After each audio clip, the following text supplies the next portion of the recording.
We had no idea that we were allowed to leave America. This is what a client said to us last night.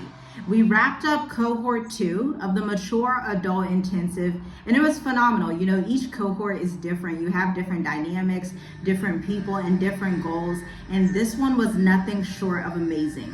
Let me tell you some more information, because I think you may also be thinking, I had no idea that it was this easy to leave America. Obviously, like most of us Americans, she was born there, raised there, family there for generations, worked there, paid every single bill on time. But somehow along the way, even with her government job, one of our clients retired from the IRS, they started to see that their zip codes were actually a cage, caging them in, stopping them from having real freedom and a real life abroad. She didn't realize freedom had a passport stamp. And listen, this is the lie that we are taught from such a young age. We were conditioned to believe that America is the only safe spot in the entire earth, which is just bogus. Healthcare only works in America, which, by the way, is another bogus, incredibly crazy claim. How do I know? Because I'm a mother of 5 and I birthed 2 children abroad, one in a main city, the biggest city in East Africa, and then my other 5th child I birthed in a small town in Tanzania, actually called Tanga, Tanzania, and the healthcare was actually just fine. Now, obviously, maybe if I would have gone to like a different country like Somalia or something, maybe it would have been a different story. But this is the power of choosing the right countries and understanding infrastructure and development across the different regions of Africa, because each region of Africa is not the same. We always say this. For example, South and East Africa have the best development. When you go to West or North Africa, the development is not as far along as a South Africa, as a Botswana, as a Mauritius, as even a Kenya. Even Tanzania is pretty well developed. Dar es Salaam is a pretty big city, the biggest city in East Africa. You can get a lot of the things you need. There's a lot of infrastructure there. Even their small towns. Remember, I told you I used to live in a small town. Perfectly paved roads, beautiful streets, not a lot of traffic. But it's not like that in every country in Africa. And that's where the nuance comes in. Oh, and let's not forget your home. The term mortgage literally means the contract that you are basically stamped to until the day that you die. Yes, just look up the term mortgage, okay? But what if the US is now the worst environment to age in? Like, let's be real. Let's be really honest. Let's look at the data and statistics and see what's happening to American people. Medicare is already being cut off. Food stamps are already being cut off. Cancer rates, heart disease rates, high blood pressure, aneurysms are all on the rise in America. Now, this is supposed to be a first world country, but places like Denmark, Portugal, Norway, Finland, Sweden have much better health care. And a lot of times their access is actually free when America's is not. I'm starting to think that this American dream was actually a bold-faced lie. America was home, but then it became a bill. And a lot of us, or at least in my grandparents' generation, I had grandparents on one side of my family born in the 1910s, and then on the other side of my family born in the 1930s. Now, obviously both sets of my family, they are Black Americans, and so they were coming up in a time where lynchings, the dogs would be sicked on them. It was a very treacherous, horrible time in American history, and I would hear all these stories growing up. And to be quite honest, it's not something that made me just want to stay in America, just to be quite honest with you. It didn't give me this idea of, oh yes, we should just stay and just thug it out for another 6 million generations. Like, at some point, somebody has to just cut the cord and say enough is enough. Like, we're not going to keep doing this. And actually, both sides of my family, they fled the South. Yes, they did something called fleeing. It's a powerful word. They fled the South and went to the North. And they never told us, oh, go back to the South, go back to the plantation, go visit it one day. You're going to love it down there. They did not even talk about it. They were not reminiscent about it. They have treacherous, horrible memories, and they wanted to move on. In fact, one side of my family, Actually, we're the first ones to go abroad. We're not even the first in our family to go abroad, to be quite honest with you. We're the first to go to Africa, but they lived abroad in the Philippines for about 5 to 7 years, raising their children. And it just so happened that America at that time was going through the Industrial Revolution, and so they felt like they could come home and have better opportunities, okay? And so they went from, these crazy lynchings to now the civil rights movement. So it fit a little bit better, and I empathize and understand that. But what we're looking at in 2025 and 2026 and beyond 2030 is much different. You're looking at a society that's literally going to be ran by robots. Your groceries are going up every single day. Your mortgage rates are going up. The interest is going up. And as all of these things happen, America is becoming even more unsafe. That's why the National Guard was just deployed to Portland, Oregon. Like, these things are happening. We can't pretend that this isn't happening. Now, each of our clients in Cohort 2 had vastly different situations. We had a married couple with adult children discovering their global mobility options. We had a single woman realizing she could utilize her Airbnb income. She didn't have to sell her home if she didn't want to. You can leave it open, hire your property manager, do some marketing, all of that stuff will be fantastic. Someone else thought they were going to retire, but she's like, wait a minute. I can actually start my restaurant business out there in Mauritius. Maybe that's a better fit for me because I still want to be active. And she's only in her 50s because Mauritius lets you retire at age 50, okay? A lot of people don't know that. And it is a 10-year retirement permit. Yes, I said 10 years. I didn't say 1 to 2. I didn't say 3. And this is why you have to be so careful about the research you do and who you speak to, because most people falsely assume, and I don't know why this is, just due to lack of research maybe, they think that to live in an African country or to any foreign country, you have to have a work permit. And this is just quite honestly false. This is absolutely false. They have digital nomad visas that are out, premium visas, self-employed visas that do not require work permits, but they also have retirement residence permits here in Mauritius that actually do not require a work permit. In fact, in Mauritius, the only people who actually need a work permit are people working in the stores or people that are working an actual job. This is why you have to be so careful to listen to people in the country of your choosing, because quite frankly, especially in Africa, it's impossible for somebody in a Kenya or a Somalia or an Ethiopia or a Ghana to know what's happening in a Seychelles or a Mauritius or a Cape Verde, because they have vastly different immigration schemes and economies that are more so modernized, more so future-based, more so understanding of the digital creator economy. And so they are looking to bring those things into their countries.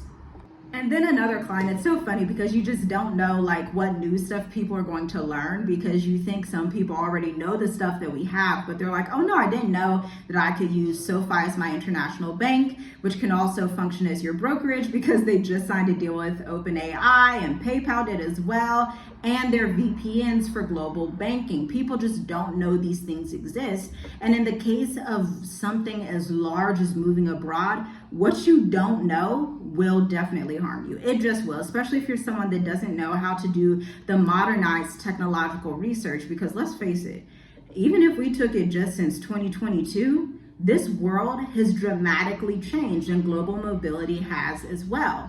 But here's the key thing I want you to remember. These clients were not scared, they were uninformed.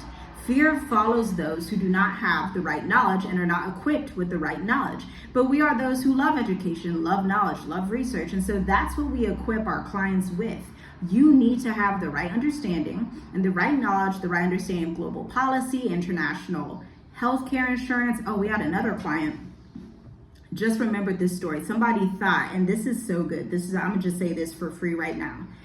Most people, when you book your international insurance through your retirement in the States or your previous employer, come close, you're gonna wanna highlight this. It's not truly going to be international.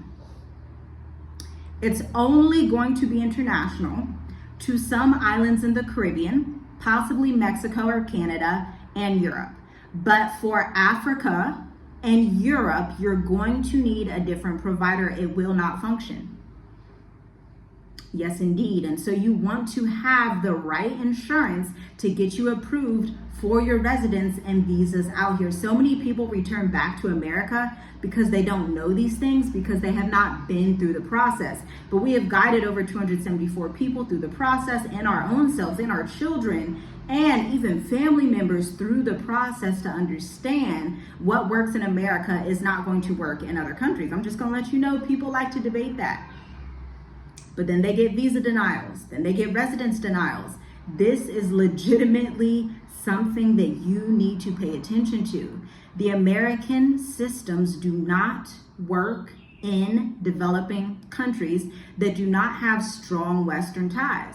This is why you also want to understand the background ties that the country that you're living in has with other countries. For example, Mauritius is very close with South Africa, very close with Kenya, very close with Madagascar, very close with India. So that's kind of like their background, okay? These are their trade partners. These are things that you need to know when you're moving abroad. Moving abroad isn't just, oh, I'm just gonna jump up and leave and whoo, did it. Like, you need to strategize, especially if you're someone older that's not technologically advanced, or even if you're younger and you have a lot of kids and you're busy and you're still working and you got all this stuff to do and you haven't really done the due diligence.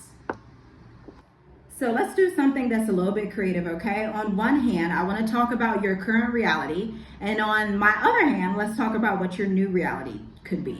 So currently, you probably have HOA fees that could be up to $200, $300, just depending, maybe even more, depending on what area you live in. If you're in California or New York, you have property taxes that will be with you forever. I do not miss property taxes, I'll just tell you that. They're very expensive because we lived in inherited property in a very, very wealthy neighborhood. But y'all know wealthy neighborhoods come with those wealth taxes, and it includes property taxes. They're just crazy. But you got to do it because you're not about to live in the ghetto. Like, who's about to do that? So you just pay the money, okay? You just pay it, whatever. And then your groceries are doubling and tripling. I can promise you they're going to quadruple in the next month. Then border closures are threatening your mobility, and countries are becoming increasingly not wanting of Americans. And so you really have to play your cards right. Now, your new reality, a home that feeds you. If you choose the right country, Mauritius could be that country, Kenya, wherever. But if you choose the right country, you can literally have fruit trees, tomatoes growing in your yard. We don't have trees, but we have, oh gosh, maybe 40 to 50 tomato plants that all just sprout up because the land is so fertile here. Our chicken is actually made in Mauritius. Our ice cream is made in Mauritius. So much of the produce and the food that we eat is grown right here on this island at a local farm, which, by the way, we would love to go and visit. We will probably do that and vlog that for members only. So you should subscribe to members only, because we do have vlogs when we were at the zoo, when we were at Islay Aux Serves, just a lot of fun stuff that we do out here. We post all of that behind members only. Click the join link below if you want to get access to those 70 videos already available for you, and join over 89 members only that are looking at all of those videos and getting all the new ones. But you also have out here healthcare without debt. How do I know? Well, I'll tell you about that in the next couple of months, okay? But I'm gonna tell you right now, I paid for a high quality health care service out here in one of these hospitals, the top hospital in my neighborhood. It was $60. Yes, you heard that, 60, not 600. Oh, and then neighbors who know your name and look out for you. Our drivers out here, they constantly invite us over. They constantly ask about our children. They ask how we're doing. They ask if we need anything. Maybe they bring over fruits and veggies. Like, people are so kind in Africa and in the developing world, especially between Africa and Asia. People are just so much different than Westerners. And a life that honors what you've built. I'm so proud, and I look back at my ancestry, honestly, because I'm really big on researching all of my ancestors. I know, so many years back. But I'm really big at looking back on what was, how far my ancestors and my grandparents have come from fleeing the rural South in a horrible situation, running from lynchings, all of these things, to going to college, to joining militaries, to raising children that went to college, to starting businesses, to going global. I am so proud of what my ancestors were able to do, and I honor that by not living in America. 100%. That is how I honor them best, because at the end of the day, my ancestors were only in America for a couple hundred years. They were never in America that long. They started out on the continent of Africa. Some even made it to Asia, to be quite honest with you. And so some of the top countries that people like to move to in these cohorts, Mauritius is number one. We have a lot of diaspora that come out here. We don't record them. They don't record themselves. The type of caliber person that typically comes out to Mauritius is going to be a more quiet, reserved person. They're probably well off. They have assets. They are also looking to have a lower cost of living. So just because you're well off don't mean you should just have a crazy cost of living, which was something last night my husband was saying on the last cohort call was so interesting. People were shocked how affordable it is to live in cities out here like Myburg, like Calodine, like Troax beaches. Like, people don't understand. You can find 2-bedroom apartments out here for $700 with Wi-Fi and fully furnished. There are some African countries, especially in East Africa, you can't even find that anymore, okay? Even in Ghana, you can't find that anymore if you're in Accra, right? You'd have to go out maybe to a smaller town and the amenities won't be as good. But I love the quality that Mauritius gives you, because it's this intersection. It's still Africa, but it takes the quality that you would see in a China, in a Singapore, in a Thailand, and gives it an African version, which is just, I absolutely love it. That's something that we really fell in love with here. And so if your spirit has been nudging you towards the continent, this is not a fantasy, ma'am, sir. This is your alignment right now. There is a roadmap. You don't have to do guesswork. And the Mature Adult Intensive exists because I believe that you deserve strategy. I want you to comment continent and I'll send you the details, or you can check out the link in the description, because cohort 3 begins literally.